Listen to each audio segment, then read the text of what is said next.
아줌마, 3사 몇 기? 우리 아빠 알려나 모르겠네? 우리 아빠 군단장이거든요. 저한테 잘 보이시는 게 좋을 거예요. 그녀는 자신의 아버지인 칠군단장 하민호 중장의 어깨에 달린 별 3개가 이 삼사관학교의 법이자 절대 권력이라고 굳게 믿었습니다. 하지만 그녀가 어깨를 밀치려 했던 그 촌스러운 여성. 그녀는 바로 현역 육군 인사사령관이었고, 그녀의 어깨 위에는 그녀의 아버지만큼이나 무겁고 서슬퍼런 똑같은 3개의 별이 빛나고 있었습니다. 과연 자신의 정체를 모른 채 덤벼든 이 오만한 생도에게, 그리고 그녀를 괴물로 만든 부패한 훈육관과 칠군단장에겐 강채린 중장은 어떤 심판을 내렸을까요? 숨막히는 새벽 공기가 폐부를 찌른다.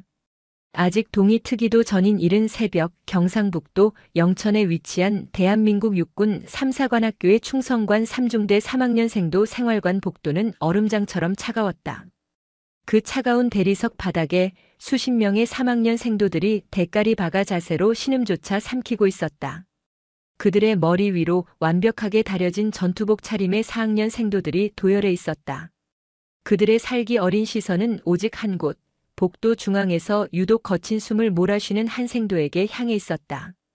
윤지수. 목소리는 낮고 날카로웠다. 3중대 중대장 생도 4학년 하수영이었다. 그녀는 팔짱을 낀 채 바닥에 머리를 박고 있는 윤지수의 어깨를 전투화 앞굽으로 툭 찼다. 단순한 접촉이 아니었다. 발끝에 체중을 실어 상대를 모욕하는 명백한 폭력이었다. 대답 안 해? 내년 때문에 지금 3학년 동기 전체가 이 모양 이 꼴인 거 안 보여? 여기가 너희 집 안방인 줄 알아? 어디서 굴러먹던 년이 사관생도라고 전투복 입혀주니까 눈에 뵈는 게 없지? 윤지수는 입술을 깨물다 못해 피맛이 배어나왔지만 신음소리 한 번 내지 못했다. 바닥에 닿은 이마가 깨질 듯 아팠지만 그보다 더한 것은 수치심이었다.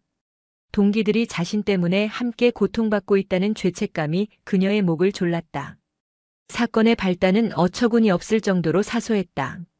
어제 저녁 식사 시간 식판을 들고 이동하던 윤지수가 모퉁이를 돌던 하수영과 부딪힐 뻔했다는 것. 윤지수는 반사적으로 죄송합니다. 라고 외치며 자세를 낮췄지만 하수영은 그것을 자신에 대한 도전으로 받아들였다. 감히 3학년 따위가 자신의 진로를 막아섰다는 이유였다. 똑바로 해. 너희 3학년은 동기에도 없어. 저런 고문관 하나 때문에 다 같이 머리 박고 있는데 아무도 전연 머리채를 잡는 년이 없어. 기수 전체가 그냥 빠진 거야? 하수영의 목소리가 복도 전체를 울렸다. 다른 4학년 생도들은 팔짱을 낀 채 이 광경을 즐기고 있었다.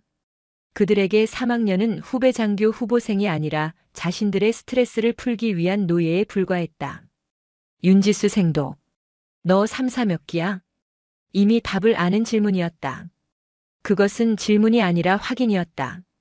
너와 나 사이에는 넘을 수 없는 기수라는 벽이 존재한다는 확인. 3학년 생도 윤지수입니다. 그래, 3학년. 이제 겨우 대학 2년 마치고 기어들어온 찌끄레기. 하수영이 윤지수의 머리맡에 침을 뱉었다. 여기가 무슨 동네 대학 동아리인 줄 알아?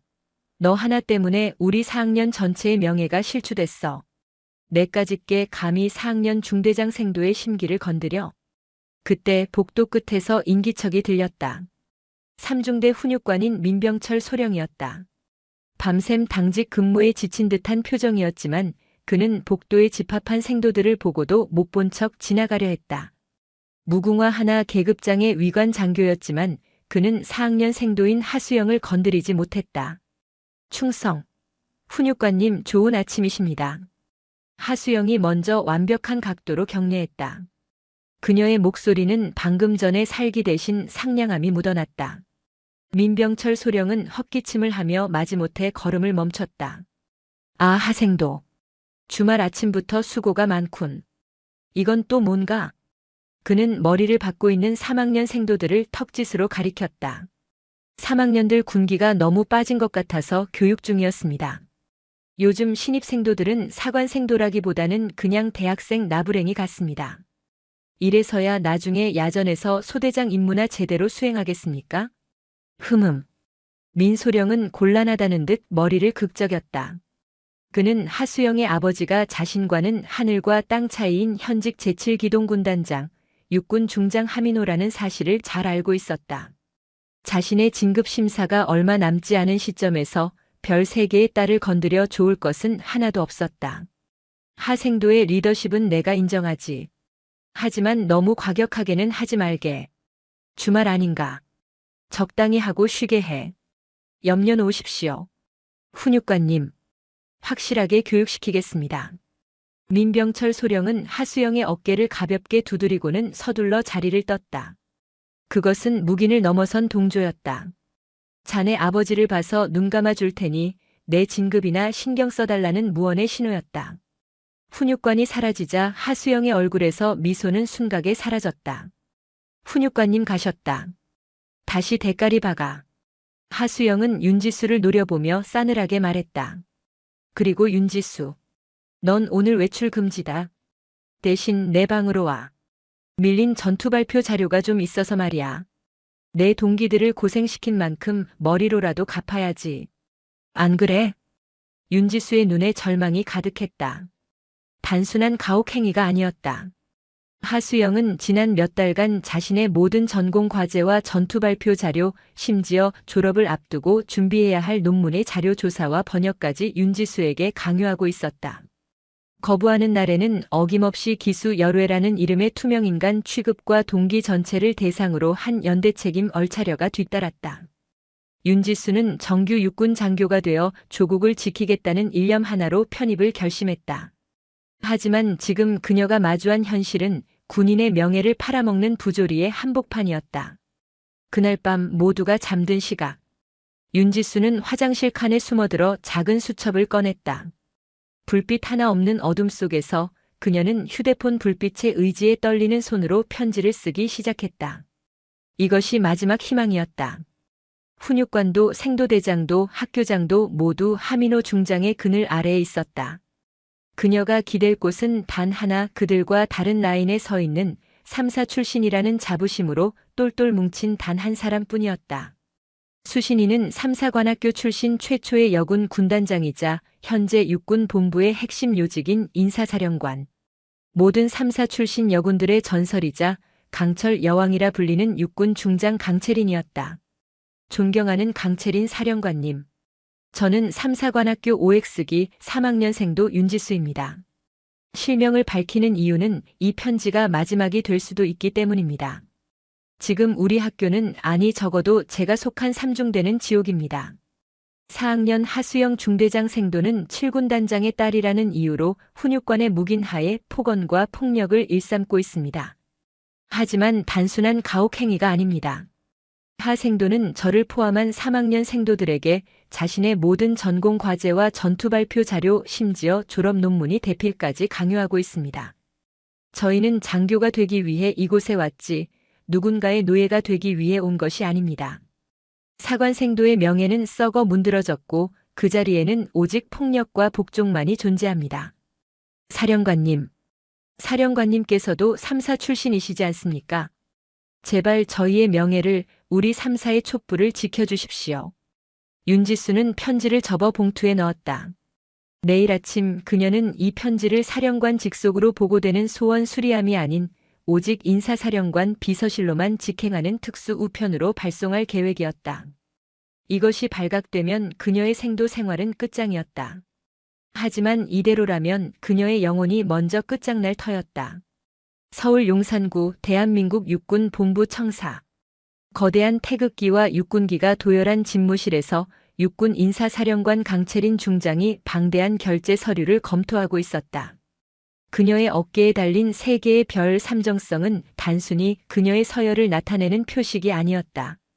그것은 3사관학교 출신이라는 편견, 그리고 여군이라는 이중의 유리천장을 뚫고 야전과 정책의 최전선에서 피와 땀으로 쌓아 올린 철의 의지 그 자체였다. 부하들은 그녀를 존경과 두려움을 담아 강철 여왕이라 불렀다. 늦은 밤 집무실에 홀로 남은 강채린 중장에게 비서실장인 김소령이 조심스럽게 다가왔다.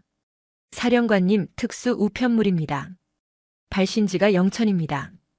보낸 이의 실명이 적혀 있습니다. 3사관학교 생도입니다. 영천? 강채린의 미간이 좁아졌다. 영천은 그녀의 군 생활이 시작된 곳, 그녀의 모교 3사관학교가 위치한 곳이었다. 사령관 직속의 비공개 채널로 그것도 실명으로 투서가 온다는 것은 보통 일이 아니었다. 이리 줘. 그녀는 의아한 표정으로 얇은 서류 봉투를 받았다. 봉투를 뜯자 공포와 절박함으로 미세하게 떨리는 듯한 글씨체가 눈에 들어왔다. 존경하는 강채린 사령관님, 저는 3사관학교 OX기 3학년생도 윤지수입니다. 편지를 읽어내려가는 강채린의 표정이 얼음장처럼 굳어졌다. 4학년 하수영 중대장생도 인간 이하의 취급, 조리 돌림. 그녀가 생도 시절 그토록 뿌리 뽑으려 했던 악습이 버젓이 살아 숨쉬고 있었다. 단순한 가혹 행위가 아닙니다. 졸업 논문의 대필까지 강요하고 있습니다. 논문 대필? 강채린은 숨을 참았다. 가혹 행위는 연막이었다. 그 뒤에 숨은 본질은 학문적 부패이자 사관학교의 존재 이유인 명예의 실종이었다. 하수영이라. 그녀는 그 이름을 나직이 은조렸다. 어렴풋이 기억나는 이름이었다. 얼마 전 진급 심사 자료에서 보았던 이름. 육군 제7기동군단장 하민호 중장의 딸. 강채린은 하민호 중장을 잘 알았다. 그는 자신과 같은 별 3개였지만 늘 한 발 앞서 나갔던 육사 출신의 엘리트였다. 그리고 그런 그는 야전에서의 성과와 능력으로 자신을 따라잡은 3사 출신의 여군 강채린을 노골적으로 무시하고 견제했다. 3사 출신 주제에 여군이 감이라는 말을 입에 달고 살던 자였다. 훈육관마저 묵인한다는 것은 이 병폐가 생도들의 수준을 넘어 하민호의 그림자가 드리워져 있다는 의미다. 강채린은 편지를 내려놓고 의자 깊숙이 몸을 기댔다. 그녀의 눈빛이 야전 병동에서 가장 위급한 환자를 마주한 외과 의사처럼 차갑고 날카로워졌다. 썩은 환부는 지체 없이 도려내야 했다. 하지만 그녀는 사복을 입고 잠입하는 식의 유치한 행동을 하지 않았다. 그녀는 인사사령관이었다. 그녀는 군대의 공식적인 시스템을 그 누구도 반박할 수 없는 합법적인 절차로 움직여야 했다. 그녀는 책상 위에 인터폰을 눌렀다. 김소령, 지금 즉시 인사사령부 감찰실장, 법무실장 내 집무실로 들어오라고 해. 비상 상황이다. 예, 알겠습니다. 잠시 후 무궁화 4개가 빛나는 대령 계급의 감찰실장 박진석과 법무실장이 딱딱한 표정으로 집무실에 들어와 칼 같은 경례를 붙였다. 감찰실장 대령 박진석. 부르셨습니까? 강채린은 그들 앞에 윤지수 생도의 편지 사본을 내밀었다. 두 사람의 얼굴이 편지를 읽어내려가며 심각하게 굳어졌다. 박 대령. 어떻게 보나? 사령관님. 이 투서가 사실이라면 이것은 단순한 생도 간의 가혹 행위가 아닙니다. 첫째, 훈육관의 직무유기. 둘째, 학문적 부패 및 명예 실추. 그리고 셋째, 박진석 대령이 말끝을 흐렸다. 셋째 뭐지? 현역 군단장의 지위를 이용한 부당한 영향력 행사, 즉 직권 남용의 소지가 다분합니다. 3중대 훈육관이 민병철 소령이라고 했습니다. 다음 달 중령 진급 심사 대상자입니다. 강채린의 눈이 번뜩였다. 퍼즐이 맞춰지는군. 그녀는 자리에서 일어났다. 좋다. 지금부터 내 직권으로 3사관학교에 대한 특별 감찰을 지시한다. 3사관학교 말씀이십니까? 그렇다. 박 대령을 팀장으로 사령부 내 디지털 포렌식 팀, 군사경찰수사관, 법무관을 포함한 최정의 특별 감찰팀을 꾸린다. 그녀는 지도를 펼치지도 않고 영천을 가리켰다. 내일 아침 8시 정각. 불시에 감찰을 개시한다. 불시 감찰의 핵심은 충격과 공포다. 그들이 증거를 인멸할 시간, 심지어 서로 말을 맞출 시간조차 주지 않아야 한다.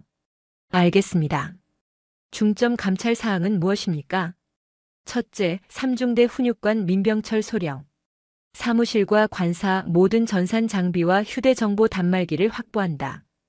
둘째, 4학년 하수영 생도. 마찬가지로 모든 개인 물품을 확보한다. 셋째, 3학년 피해 생도 전원, 특히 투서자인 윤지수 생도의 신병을 최우선으로 확보하고 보호한다. 사령관님, 하민호 군단장의 반발이 예상됩니다.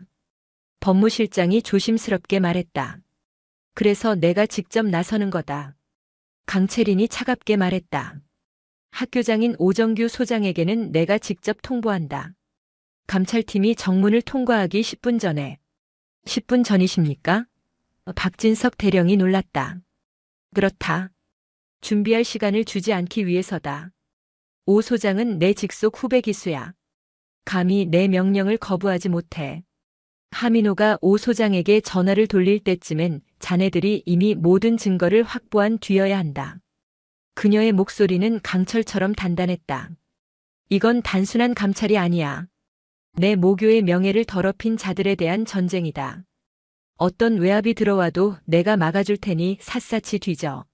진흙탕 속에 처박힌 바늘이라도 찾아내. 알겠나? 충성. 알겠습니다, 사령관님. 박진석 대령과 법무실장의 눈에 불이 붙었다. 강철 여왕이 칼을 뽑아들었다. 다음 날 이른 아침. 삼사관학교는 평소와 다름없는 하루를 시작하고 있었다. 생도들은 아침 구보를 마치고 식사 후 오전 수업을 준비하고 있었다. 삼중대 훈육관 민병철 소령은 자신의 사무실에서 커피를 마시며 어제 하수영 생도가 건넨 최고급 양주를 떠올리며 흐뭇한 미소를 짓고 있었다. 이번 중령 진급은 따놓은 당상이군. 그때 그의 책상 위에 놓인 군용 전화기가 비명처럼 울렸다. 생도대장 김한석 준장이었다. 민소령, 자네 지금 뭐하고 있어? 당장 학교장실로 튀어와. 아니, 됐다. 그냥 거기 꼼짝 말고 있어. 예? 준장님, 그게 무슨... 동시에 삼사관학교 교장 오정규 소장은 자신의 집무실에서 붉은색 비화기를 든 채 사색이 되어 있었다. 수화기 너머에서는 그의 하늘 같은 대선배이자 현직 인사사령관인 강채린 중장의 얼음 같은 목소리가 흘러나오고 있었다. 오 소장, 방금 말했듯이 내 직권으로 특별감찰팀이 10분 후 정문을 통과한다. 이유는 묻지 마. 자네가 할 일은 딱 하나다. 감찰팀의 모든 활동을 무조건 보장하는 거야. 삼중대 훈육관 민병철 소령, 4학년 하수영 생도. 이 두 사람의 신병과 모든 증거가 확보될 때까지 학교 전체를 통제해. 사령관님, 도대체 무슨 일이? 하수영 생도라면 하민호 군단장님 따님인데. 그래서 내가 직접 나선 거라고 했다. 오 소장, 자네까지 이 진흙탕에 발목 잡히고 싶지 않다면 내 지시에 무조건 따라. 알겠나? 이건 명령이다. 충성. 알겠습니다. 오정규 소장이 전화를 끊자마자 문이 부서져라 열리고 생도대장 김한석 준장이 뛰어들어왔다. 학교장님, 방금 위병소에서 인사사령부 직할 감찰팀이 헌병대 차량까지 대동하고 정문을 통과했습니다. 알고 있네. 같은 시각 삼사관학교 교정은 그야말로 아수라장이 되었다. 검은색 세단과 헌병 마크가 선명한 차량들이 먼지를 일으키며 충성관 3중대 생활관 앞에 멈춰 섰다. 수업을 받기 위해 이동하던 생도들이 공포에 질린 눈으로 그들을 바라보았다. 감찰실장 박진석 대령이 차에서 내리며 소리쳤다. A팀은 3중대 훈육관실, B팀은 4학년 생활관, C팀은 3학년 생활관을 장악한다. D팀은 교내 전산실 서버를 확보한다. 지금 이 순간부로 3중대는 전원 활동 중지. 증거 인멸 시도 시 현행범으로 체포한다. 수업 준비를 하던 민병철 소령의 사무실 문이 거칠게 열렸다. 박진석 대령과 헌병 2명이 들이닥쳤다. 당신들 누구요? 인사사령부 감찰실장 박진석 대령이다. 박 대령이 자신의 신분증을 민 소령의 코앞에 내밀었다. 민병철 소령. 지금부터 직무유기 및 부패 혐의로 특별감찰을 개시한다. 헌병. 이자의 신병을 확보하고 사무실을 압수수색한다. 뭐들 하는 짓이야. 이거나. 내가 누군지 알아. 내가 하민호 군단장님하고 의학. 민소령의 마지막 발악은 헌병의 우악스러운 손길에 막혔다. 동시에 4학년 강의실. 하수영은 지루하다는 듯 창밖을 내다보고 있었다. 그때 강의실 문이 열리고 헌병이 들어왔다. 4학년 하수영 생도. 접니다만. 사령관 명령이다. 감찰 조사를 위해 동행해야겠다. 지금 즉시. 강의실에 있던 모든 생도들의 시선이 그녀에게 쏠렸다. 하수영의 얼굴이 치욕으로 붉게 물들었다. 지금 뭐 하시는 거예요? 내가 왜 감찰에 불응하는 건가? 하수영은 입술을 깨물며 자리에서 일어났다. 그녀의 오만했던 어깨가 미세하게 떨리고 있었다. 한편 C팀은 3학년 생활관으로 향했다. 팀장인 여군 소령이 윤지수의 관물대 앞에 섰다. 마침 수업 준비를 위해 잠시 들른 윤지수와 눈이 마주쳤다. 3학년 윤지수 생도. 네. 여군 소령이 부드럽지만 단호하게 말했다. 나는 인사사령부 감찰팀 소속이다. 자네가 보낸 편지 사령관님께서 직접 읽으셨다. 윤지수의 눈에서 참았던 눈물이 터져나왔다. 자세한 이야기는 따로 하지.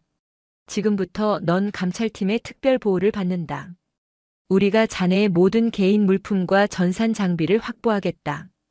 이건 처벌이 아니라 증거를 확보하기 위함이니 협조해 주길 바란다. 박진석 대령은 학교 장실에 임시 지휘소를 차렸다. 오정규 소장은 자신의 방에서 졸지의 손님이 되어버렸다. 박 대령 도대체 이게 무슨... 학교장님. 지금부터 3중대 4학년 하수영 생도 훈육관 민병철 소령의 모든 통신 기록과 디지털 장비에 대한 포렌식 작업에 들어갑니다. 방해되는 그 어떤 시도도 용납하지 않겠습니다. 이것이 인사사령관님의 뜻입니다. 하수영은 격리된 면담실에서 초조하게 손톱을 물어뜯고 있었다. 그녀의 노트북, 태블릿, 휴대폰은 이미 포렌식 팀의 손에 넘어간 뒤였다. 임시감찰지휘소가 차려진 3사관학교 본관 학교장실은 그날 오후부터 팽팽한 긴장감으로 가득 찼다. 학교장 오정규 소장은 자신의 집무실 한편에 마련된 임시 책상에서 차마 입에 대지도 못할 커피 잔만 내려다보고 있었다. 그의 집무실은 완벽하게 인사사령부 감찰팀에게 장악당했다. 진짜 전쟁은 디지털 포렌식 팀이 압수한 증거물들을 분석하기 시작하면서부터였다. 하수영 생도의 최신형 노트북, 태블릿 PC, 그리고 2대의 스마트폰. 민병철 소령의 사무실 PC와 개인 휴대폰. 이것들은 단순한 전자기기가 아니라 부패의 전모를 담은 판도라의 상자였다. 팀장님, 나왔습니다. 저녁 식사도 거른 채 모니터에 콜을 받고 있던 포렌식 요원 하나가 박진석 대령을 불렀다. 그의 목소리는 낮았지만 흥분을 감추지 못했다. 하수영 생도의 개인 클라우드 저장소입니다. 백업이라는 위장 폴더 안에 이걸 보시죠. 모니터에는 3학년 노예들이라는 이름의 폴더가 떡하니 나타났다. 박진석 대령의 미간이 좁혀졌다. 열어봐. 폴더 안에는 하위 폴더들이 기수별, 이름별로 정리되어 있었다. 윤지수 전용, 박엑스미, 김엑스현 그리고 그 안에는 수백 개의 한글과 워드 파일, 파워포인트 파일들이 저장되어 있었다. 학교 학사 정보 시스템과 크로스 체크했습니다. 포렌식 요원의 손가락이 바쁘게 키보드를 두드렸다. 여기 3학년 윤지수 생도가 파일을 하수영에게 제출한 시각이 지난달 15일 23시 48분입니다. 그리고 20분 뒤인 16일 0시 8분 하수영 생도가 자기 이름으로 표지가리만 해서 교내 서버에 과제를 제출한 로그가 확인되었습니다. 미친년이군. 박진석 대령의 입에서 거친 말이 튀어나왔다. 이것은 단순한 대필이 아니었다. 명백한 학문적 범죄이자 동료 생도에 대한 조직적인 착취였다. 이것만이 아닙니다. 팀장님, 졸업 논문 폴더입니다. 화면에는 졸업 논문계의 최종 파일이 열렸다. 그리고 그 안에는 하수영이 작성한 것으로 보이는 지시사항이 적나라하게 적혀 있었다. 자기가 한 건 결론뿐이군. 박 대령이 헛웃음을 쳤다. 사관학교 졸업 논문을 조별 과제처럼 아니 노예들에게 하청을 맡겼어. 같은 시각 다른 격리실에서는 윤지수 생도에 대한 보호 면담이 진행되고 있었다. 감찰팀 소속의 여군 소령이 그녀와 마주 앉아 있었다. 윤지수는 처음에는 자신 때문에 일이 커진 것 같아 두려움에 떨었지만 이내 모든 것을 쏟아냈다. 처음에는 거부했습니다. 윤지수의 목소리가 떨렸다. 하지만 제가 과제를 거부한 다음 날 저희 3학년 3중대 전체가 전투복 차림으로 연병장을 돌아야 했습니다. 하수영 생도가 3학년 전체 기강 회의를 이유로 얼차려를 부여했고 4학년 생도들이 돌아가며 윤지수 하나 때문에 이게 무슨 고생이냐고 욕설을 퍼부었습니다. 집단 따돌림을 유도한 거군. 네. 동기들 볼 면목이 없었습니다. 제가 버티면 동기들이 다쳤습니다. 하수영 생도는 그걸 정확히 이용했습니다. 동기들은 저를 원망하기 시작했고 저는 어쩔 수 없이 그녀의 과제를 받아들 수밖에 없었습니다. 그것은 단순한 폭력이 아니라 동기애라는 가장 중요한 가치를 인질로 삼은 고도의 심리적 고문이었다. 밤이 깊어졌다. 포렌식 사무실의 공기는 담배 연기 대신 쿨링팬 소리와 키보드 소리로 가득 찼다. 그리고 마침내 결정적인 증거가 터져나왔다. 팀장님, 민병철 소령 휴대폰, 카카오톡 복원 완료됐습니다. 하수영 생도와의 대화 내역입니다. 모니터에 떠오른 대화창. 박진석 대령의 눈이 가늘어졌다. 하생도 소령님 저 수영이에요. 주말에 3학년 애들 교육 좀 시켰는데 너무 시끄럽게 했나요? 민병철 소령 하생도. 훈육관이 못 본 걸로 할 테니 다음부턴 조용히 하게. 훈육단장이 자네 좀 지켜보고 있으니. 하생도 넵. 걱정 마세요. 그나저나 아버지께서 소령님 무궁화 3개 진급, 이번에는 꼭 되도록 힘써 주신다고 전해 달랍니다. 아빠가 이번 인사자료 검토하신대요. 민병철 소령 허허. 역시 하생도밖에 없네. 하 군단장님께 안부 전해주게. 3학년 애들은 내가 잘 구슬려 놓을게. 걔들 외출 통제 권한은 나한테 있으니까. 하생도 역시 소령님 짱. 제가 주말에 아버지 관사에서 가져온 거 하나 챙겨드릴게요. 사무실에 살짝 넣어둘게요. 민병철 소령. 박진석 대령은 온몸에 소름이 돋는 것을 느꼈다. 이것은 묵인이 아니었다. 명백한 공모이자 진급이라는 뇌물을 약속받고 생도들의 인권을 팔아넘긴 추악한 거래였다. 이건 박 대령이 마른 입술을 핥았다. 이건 우리가 덮을 수 있는 수준을 넘어섰어. 박진석 대령은 그 즉시 학교장 오정규 소장에게 보안 유지를 엄중히 경고한 뒤 다음 날 새벽 첫 헬기로 영천을 떠났다. 그의 손에는 3학년 노예들 폴더와 카카오톡 대화 내역이 담긴 암호화된 USB 저장 장치가 들려 있었다. 이 사안은 더 이상 유선으로 보고할 수 있는 수준이 아니었다. 현역 군단장의 이름이 적시된 순간 이것은 3사관학교의 비위 문제를 넘어 육군 본부 전체를 뒤흔들 인사비리 스캔들로 비화된 것이다. 서울 용산 인사사령관 집무실. 강채린 중장은 밤새 한숨도 자지 못한 사람처럼 보였지만 그 눈빛은 오히려 더 날카롭게 빛나고 있었다. 박진석 대령은 거수 경례도 생략하라는 듯한 그녀의 손짓에 곧바로 USB를 연결하고 보고를 시작했다. 이상입니다. 사령관님. 하수영 생도의 학문적 부패는 명백하며 민병철 소령은 이를 묵인한 대가로 하민호 군단장으로부터 진급을 약속받은 정황이 확인되었습니다. 집무실에는 무거운 침묵이 흘렀다. 강채리는 모니터에 떠있는 아빠가 이번 인사자료 검토하신대요. 라는 메시지를 묵묵히 노려보았다. 하민호. 그녀의 입에서 동료 삼성 장군의 이름이 나직이 흘러나왔다. 박 대령. 수고했네. 이 증거는 내가 직접 다루지. 사령관님. 하 군단장의 반발이. 반발? 강채린이 차갑게 웃었다. 이건 반발로 끝날 문제가 아니야. 육사 출신 엘리트가 3사 출신 후배 장교를 자기 딸 노예 부리듯 매수한 사건이야. 내가 이걸 덮는다면 난 3사 교정에 발을 들릴 자격도 없는 거다. 그녀는 자리에서 일어났다. 박 대령은 즉시 영천으로 복귀해. 감찰은 아직 끝나지 않았어. 하수영과 민병철을 분리신문해. 이 카톡 내용을 들이밀었을 때 반응을 봐. 하지만 절대 하민호 군단장의 이름은 먼저 꺼내지 마. 그들이 제 입으로 불게 만들어. 알겠습니다. 그리고 윤지수 생도를 포함한 피해 생도 전원, 오늘부로 학교 본부 의무실의 심리 안정을 이유로 격리 입실시켜. 가해자 및 동료 생도들과의 접촉을 완벽히 차단해. 이건 학교장에게 내 이름으로 지시해. 권고가 아니야. 충성. 박진석 대령이 집무실을 나가자 강채리는 비서실장에게 명령했다. 육군 참모총장님께 긴급 독대 보고를 올리겠다. 군 기강 관련 중대 사안이라고 전해. 그리고 7군 단장 하민호 중장의 모든 동향을 파악해. 한편 영천 3사관학교 격리실에 있던 하수영은 서서히 공포에 질리고 있었다. 처음에 오만함은 사라진 지 오래였다.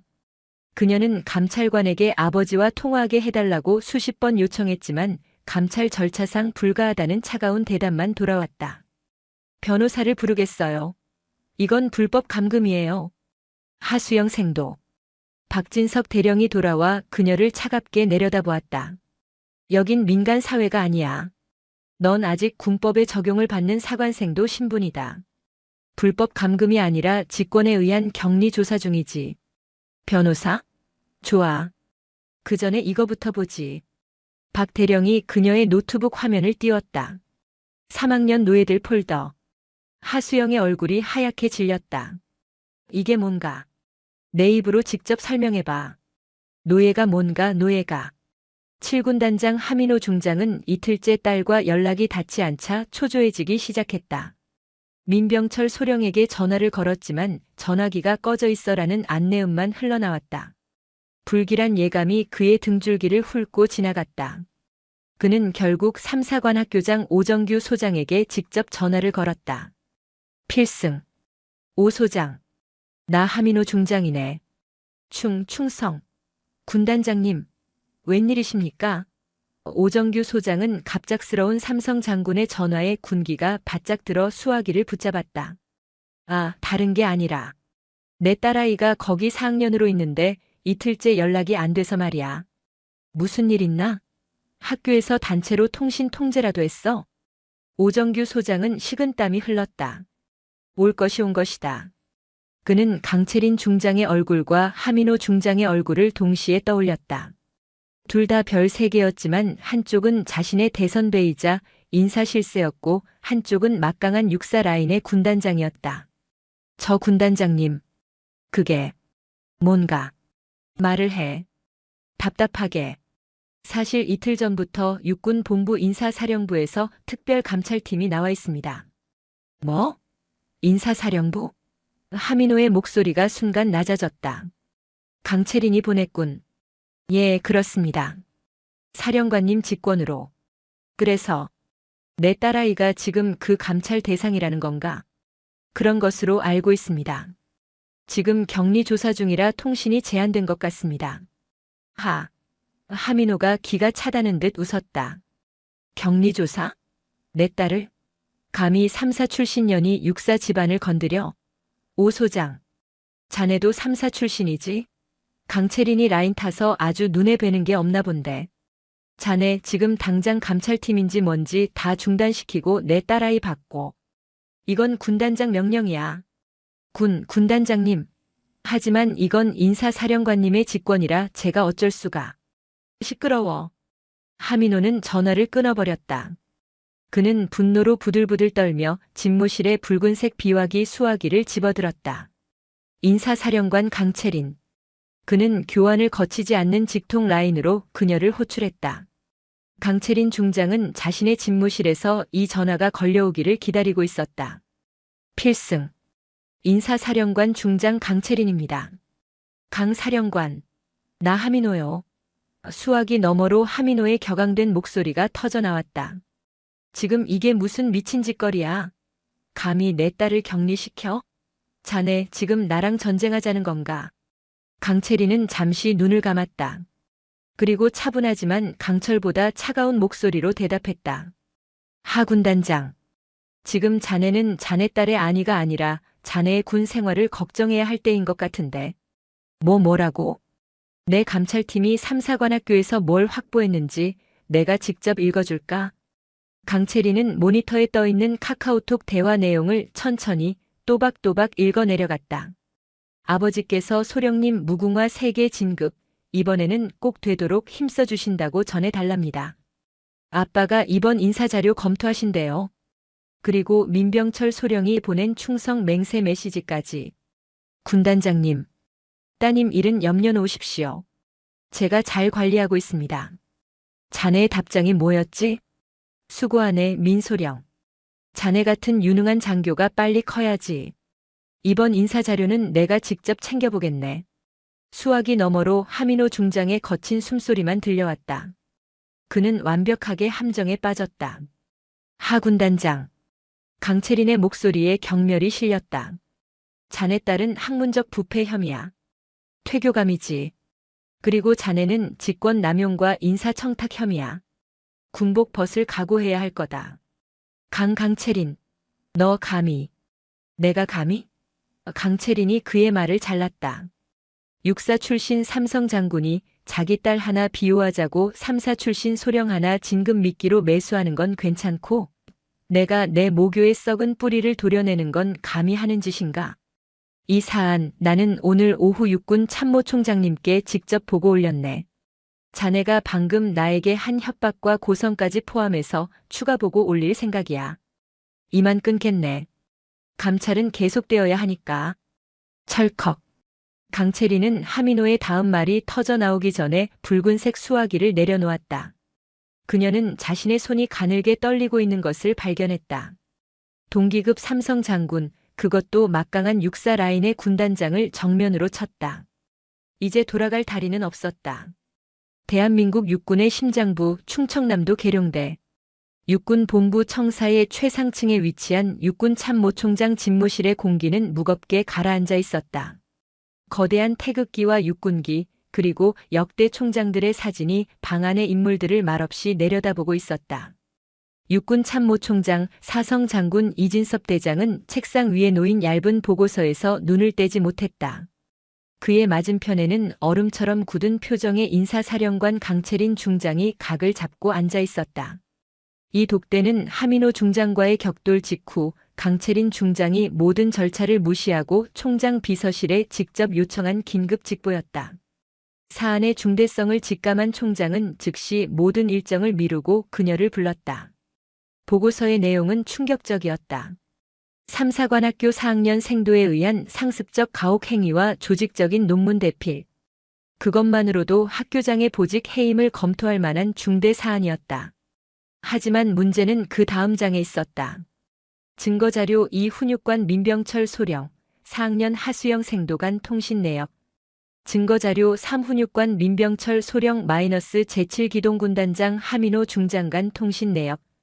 참모총장의 두꺼운 손가락이 이번 인사자료는 내가 직접 챙겨보겠네라는 하민호 중장의 메시지 위를 천천히 쓸어내렸다. 이 증거 확실한가? 총장의 목소리는 낮고 굵었다. 인사사령부 직할 디지털 포렌식 팀이 민병철 소령의 개인 휴대정보 단말기에서 직접 복원한 자료입니다. 교차 검증 완료했습니다. 강채린이 망설임 없이 대답했다. 하민호. 총장이 나직이 그의 이름을 불렀다. 육사 3X기. 야전에서 잔뼈가 굵은 지휘관이야.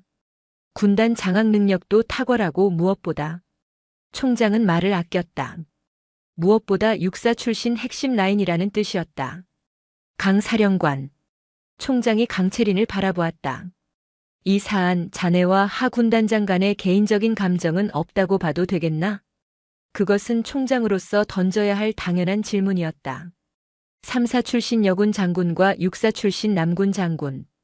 그들의 오랜 라이벌 관계는 군 내부에서 공공연한 사실이었다. 강채린은 조금도 흔들리지 않았다. 총장님, 저는 제 모교의 기강을 바로잡기 위해 감찰을 지시했습니다. 하지만 이 증거는 제 모교의 문제를 넘어 육군 전체의 인사 공정성을 뒤흔드는 문제입니다. 제 개인적인 감정으로 삼성 장군의 군 생활을 거론할 만큼 어리석지 않습니다. 그녀는 자리에서 일어나 참모총장을 향해 경례했다. 총장님, 저는 이 사안이 단순한 비위 조사가 아닌 육군의 명예를 건 수사로 전환되어야 한다고 판단합니다. 7군 단장은 인사사령부의 감찰 대상이 아닙니다. 총장님의 직권 혹은 그 이상의 권한이 필요합니다. 그녀의 말은 명료했다. 인사사령관이 동기급 군단장을 감찰할 수는 없으니 참모총장이 직접 나서거나 혹은 국방부 장관에게 보고해 국방부 조사본부를 움직여야 한다는 뜻이었다. 참모총장은 무겁게 고개를 끄덕였다. 강채린의 보고는 감정적이지 않았고 절차상 완벽했다. 그녀는 하민호를 쳐내라고 말하지 않았다. 그저 증거가 여기 있으니 시스템대로 처리해달라고 요구했다. 알겠네. 총장이 결심했다. 강 사령관. 수고했어. 하 군단장에 대한 조치는 내가 직접 지시한다. 자네는 인사사령관 본연의 임무에 집중하게. 총장님. 강채린이 집무실을 나서기 전 마지막으로 말을 이었다. 이 사안 하민호 군단장이 어제부로 제 감찰 활동에 대해 부당한 압력을 행사하려 했습니다. 감찰실장이 아닌 제게 직접 전화를 걸어 감찰 중단을 협박했습니다. 총장의 눈썹이 꿈틀거렸다. 알겠다. 그것까지 포함해서 내가 직접 처리하지. 강채린이 집무실을 나서는 순간 참모총장은 즉시 비서실장을 불렀다. 지금 당장 국방부 장관님께 긴급 독대보고 올린다. 그리고 육군 감찰실장과 군사경찰실장을 내 집무실로 호출해. 하민호가 동원할 수 있는 육사 인맥보다 강채린이 움직인 참모총장이라는 공식적인 지휘 계통이 훨씬 더 빠르고 강력했다. 참모총장의 지시가 떨어진 다음 날 3사관학교는 다시 한번 발칵 뒤집혔다. 이번에는 인사사령부 감찰팀이 아니었다. 계룡대에서 직접 파견된 육군 본부 감찰실 고등수사팀과 헌병 수사관들이었다. 이것은 더 이상 감찰이 아니었다. 명백한 수사였다. 민병철 소령은 자신의 사무실에서 수갑을 찼다. 그는 박진석 대령의 신문에서부터 이미 무너져 있었다. 하지만 육군 본부에서 직접 나온 수사관들 앞에서는 신락 같은 희망조차 사라졌다. 민병철 소령. 직권 남용 및 술의 약속 혐의로 긴급 체포한다. 사 살려주십시오. 저는 하군단장님께서 지시하신 대로. 그 말은 군사법원 가서 하게. 수사관은 차갑게 그의 말을 잘랐다. 민병철 소령은 자신의 중령 진급을 약속받았던 그 휴대폰 메시지 때문에 자신의 군 생활은 물론 연금까지 박탈당할 위기에서 군사구치소로 이송되었다. 같은 시각 3사관학교 본관 대회의실에서는 특별징계위원회가 열렸다. 징계위원장은 학교장 오정규 소장이 맡았지만 실질적인 회의는 강채린 중장이 상급부대 지휘관 자격으로 배석하여 주도했다. 피징계자석에는 4학년 하수영 생도와 가혹행위에 동조했던 4학년 생도 4명이 나란히 앉아 있었다. 피징계자 4학년 생도 하수영. 징계 사유에 대해 발언할 기회를 주겠다. 오정규 소장이 절차에 따라 물었다. 하수영은 여전히 고개를 빳빳이 들고 있었다. 아버지가 어떻게든 자신을 구해줄 것이라 믿는 듯 했다. 인정할 수 없습니다. 이건 명백한 표적 감찰입니다. 3학년 후배들의 일방적인 주장이며 저를 음해하려는 모함입니다. 증거가 있습니까? 그녀의 오만한 목소리가 회의실을 울렸다. 징계위원들의 표정이 굳어졌다. 강채린 중장이 조용히 손을 들었다. 위원장, 발언권을 요청합니다. 허가합니다. 강채린은 박진석 대령에게 눈짓했다. 대회의실에 대형 스크린이 켜졌다. 그리고 그곳에 하수영의 개인 클라우드 저장소 화면이 떴다. 3학년 노예들. 하수영의 눈이 경악으로 물들었다. 피징계자 하수영. 강채린의 목소리는 마이크가 필요 없을 정도로 회의실을 장악했다. 저 폴더명이 후배들의 일방적인 주장인가? 저 폴더 안에 들어있는 자네 이름으로 제출된 수백 개의 과제물 파일이 모함인가? 그것은 강채린은 다음 화면을 지시했다. 윤지수 생도에게 졸업 논문 대피를 지시한 문서였다. 자네는 사관 생도의 명예를 스스로 진흙탕에 처박았어. 폭력으로 후배들을 억압하고 그들의 노동력을 착취했지. 그건 사관 생도가 아니라 뒷골목 양아치나 하는 짓이야. 강채린이 오정규 소장을 바라보며 말했다. 위원장, 증거는 차고 넘칩니다. 피징계자의 반성 없는 태도까지 감안하여 교칙에 따른 최고 수위의 징계를 요청합니다. 오정규 소장은 땀을 닦으며 위원들을 둘러보았다. 반대 의견은 없었다. 징계위원회 의결 결과를 발표한다. 오정규 소장이 판결문을 읽어 내려갔다. 국군 3사관학교 교육운영위원회는 4학년 하수영 생도가 사관 생도의 품위를 심각하게 손상시켰으며 반복적인 가혹 행위와 지휘권 남용 그리고 학칙이 금지하는 논문 대필 행위 등 도저히 장교로서 임관할 자격이 없다고 판단한다. 하수영의 숨소리가 거칠어졌다. 이에 4학년생도 하수영을 국군 3사관학교에서 퇴교 조치한다. 퇴교. 하수영의 눈이 초점을 잃었다. 4년간의 모든 것이 사라지는 순간이었다. 아버지가 자신을 지켜주지 못했다. 말도 안 돼. 내가 누군데 나한테 퇴교를 줘. 아빠. 아빠. 그녀의 발악은 회의실을 지키고 있던 헌병들에 의해 제지당했다. 그녀는 그렇게 질질 끌려나가며 자신의 군 생활을 스스로 마감했다. 징계위원회 직후 가혹 행위에 동조했던 4학년 생도들에게도 주동자급 2명은 퇴교, 단순 가담자 2명은 1년 유급이라는 중징계가 내려졌다. 하지만 진짜 폭풍은 7군단에 몰아쳤다. 육군 참모총장의 보고를 받은 국방부 장관은 즉시 국방부 조사본부에 하민호 중장에 대한 직권 남용 및 인사 청탁 혐의에 대한 공식 수사를 지시했다. 군 검찰이 현역 삼성 장군의 집무실과 관사를 압수수색하는 초유의 사태가 벌어졌다. 그의 개인 휴대폰과 컴퓨터에서는 민병철 소령 외에도 자신의 입맛에 맞는 부하들을 진급시키기 위해 인사 라인에 압력을 행사한 정황들이 추가로 발견되었다. 육군본부는 더 이상 그를 현역 군단장 자리에 둘 수 없었다. 그것은 군 전체의 명예를 실추시키는 행위였다. 다음 날 아침 국방부 정례 브리핑에서 짧은 공지가 발표되었다. 육군은 금일부로 제7기동군단장 하민호 중장을 보직 해임하고 육군 본부 정책연구관으로 발령 조치하였습니다. 이는 최근 3사관학교에서 불거진 비위 사건과 관련하여 지휘관으로서의 부적절한 처신과 직권 남용 혐의에 대한 뉴스는 대한민국을 발칵 뒤집어 놓았다. 속보 현역 삼성 장군, 7군단장 하 중장 전격 보직 해임. 후속 보도 딸 사관학교 비위 감싸려 인사청탁 군 검찰 수사 착수. 사설 썩어버린 별들, 군 기강 이대로 괜찮은가. 국민들의 분노가 들끓었다. 역시 군대는 썩었다. 저런 자가 군단장이라니. 강철 여왕 강채린, 군 내부 비리 도려내다라는 식의 기사들이 쏟아졌다. 하민호 중장은 모든 것을 잃었다. 7군단장 이임식도 없이 그는 군단 사령부에서 쫓겨나듯 계룡대의 차가운 정책연구관 사무실로 출근해야 했다. 그곳은 아무런 보직도 부하도 없는 장군들의 무덤이었다. 그가 할 수 있는 일은 아무것도 없었다. 육사 동기들조차 그에게 전화를 걸지 않았다. 그는 완벽하게 고립되었다. 일주일 후 군 검찰의 소환 조사를 앞두고 그는 책상 서랍에서 A사 용지를 꺼냈다. 전역 지원 서명의 전역. 그는 명예라는 단어의 실소를 터뜨렸다. 하지만 불명예 강제 전역이라는 최악의 사태를 피하기 위해 그는 치욕 속에서 스스로 전역 지원서를 제출했다.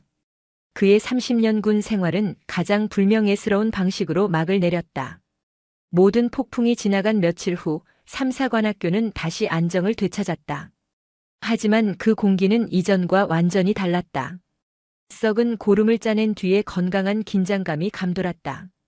하수영은 모든 짐을 싸서 부모의 차를 타고 정문을 빠져나갔다. 그녀는 더 이상 사관생도가 아닌 평범한 20대 민간인이었다. 그 어떤 생도도 그녀를 배웅하지 않았다.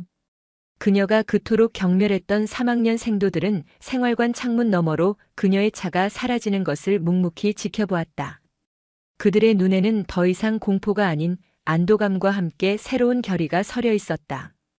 윤지수는 자신의 관물대에 붙어있던 강채린 중장의 빛바랜 사진을 바라보았다. 3사 출신의 전설. 자신이 보낸 편지 한 통이 거대한 바위 같던 부조리를 무너뜨린 것이다. 며칠 후 강채린 중장이 3사관학교를 공식 방문했다. 이번에는 감찰이 아닌 육군 인사사령관으로서의 정식 특별 강연을 위해서였다. 학교 강당 전생도들이 그녀의 등장을 숨죽여 지켜봤다. 그녀는 계급장이 선명한 정복 차림으로 연단에 섰다. 나는 오늘 여러분의 대선배로서 그리고 인사사령관으로서 이 자리에 섰다. 그녀는 사과하지 않았다. 대신 단호하게 말했다. 최근 우리 학교는 큰 홍역을 앓았다. 신성한 교정에서 장교의 명예를 더럽히는 불의와 부패가 발견되었다. 누군가는 이것을 전통이라 불렀고 누군가는 관행이라며 눈감았다. 누군가는 기수라는 이름으로 폭력을 정당화했고 누군가는 인맥이라는 이름으로 정의를 거래하려 했다. 강당은 숨소리 하나 들리지 않았다. 하지만 오늘을 기억하라. 여러분이 입은 이 군복은 여러분에게 주어진 특권이 아니라 여러분이 짊어져야 할 책임이다. 여러분 어깨에 달릴 다이아몬드는 후배들을 억압하는 흉기가 아니라 부하들의 생명을 구하고 조국을 지키는 신성한 도구여야 한다. 그녀는 강당 앞줄에 앉은 3학년 생도들 그 중에서도 고개를 빳빳이 들고 자신을 바라보는 윤지수 생도를 바라보았다. 불의를 보고 침묵하는 것은 불의에 동조하는 것이다. 가장 끔찍한 공포 속에서도 가장 용기 있는 목소리를 내는 것. 그것이 진정한 용기다. 진정한 리더십은 폭력적인 카리스마나 인맥에서 나오는 것이 아니라 가장 약한 자의 목소리를 들어주는 그 책임감에서 나온다. 강채리는 연설을 마쳤다. 썩은 고름은 짜내야 새 살이 돋는 법이다. 오늘부로 삼사관학교는 다시 태어났다. 여러분이 충성, 지혜, 용기라는 교훈을 이어받은 진정한 육군 장교로 거듭나길 바라며 또한 대한민국 육군의 자랑스러운 장교로 성장하길 명령한다. 충성. 강당이 떠나갈 듯한 경례 소리로 가득 찼다. 그 어떤 때보다 우렁차고 절도 있는 함성이었다. 강채린 중장은 강당을 나섰다. 그녀가 차에 오르기 전 윤지수 생도가 달려 나와 그녀의 앞을 막아섰다. 윤지수의 얼굴에는 더 이상 공포나 눈물이 없었다. 굳은 결의와 존경심만이 가득했다. 윤지수 생도는 자신의 군 생활 중 가장 크고 절도 있는 목소리로 경례했다. 충성. 사령관님, 가르침 절대 잊지 않겠습니다. 강채리는 그런 그녀를 바라보며 조용히 미소 지었다.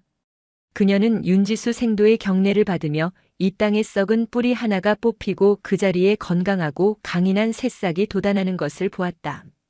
그녀는 그 굳건한 촛불을 향해 강철 여왕으로서 가장 따뜻한 답례를 보냈다.